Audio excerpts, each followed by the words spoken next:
Nakurat ang kalibutan sa paspas ug dali kaayong pagkaylap sa sakit nga COVID-19. Daghang dapit karon ang nag-lockdown sa tuyo nga muhinay ang pagkaylap niini.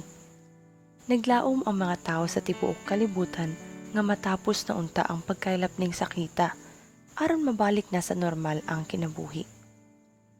Nganong lisod man kaayo pahunungon ang pagkaylap ning kagawa? Una, kay gamay man gud kaayo kini.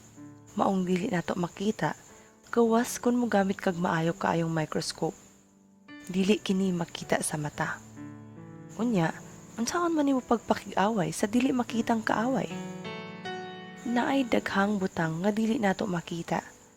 Sama pananglit, dili nato makita ang hangin, pero tinuod gud kini. Kun walay hangin, dili ta mabuhi. Dili nato makita ang mga radio wave nga naa sa kahanginan, pero makuha kini sa atong mga radyo.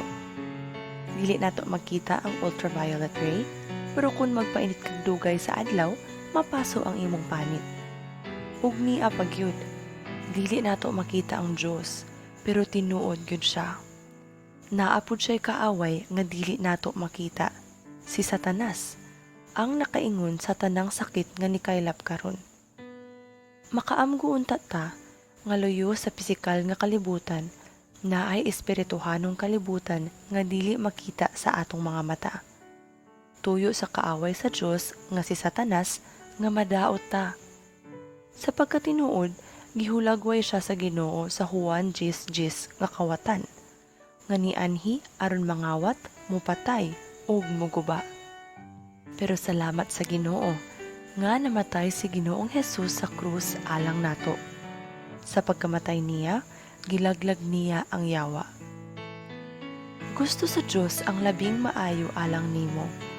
Tungod sa paghigugma niya nimo, namatay siya sa krus aron matubos ta.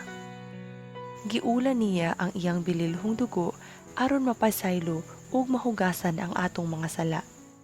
Kilubong siya pero nabanhaw sa ikatulong adlaw ug nahimong espiritong taghatag og kinabuhi aron makasulod siya nimo ug ipanganak ka pag-usab ug hatagan sa kinabuhing dayon. Iampo kini karon. Ginoong Hesus, salamat nga namatay ka sa krus alang nako. Salamat nga nahimo kang espiritong taghatag og kinabuhi aron makasulod ka nako. Ginoo, muila ko nga makasasala ko. Pasaylo ako sa akong mga sala. Dawaton ka nako karon nga akong manluluwas ug akong kinabuhi. Sa imong bililhong ngalan nag-ampo ko. Amen.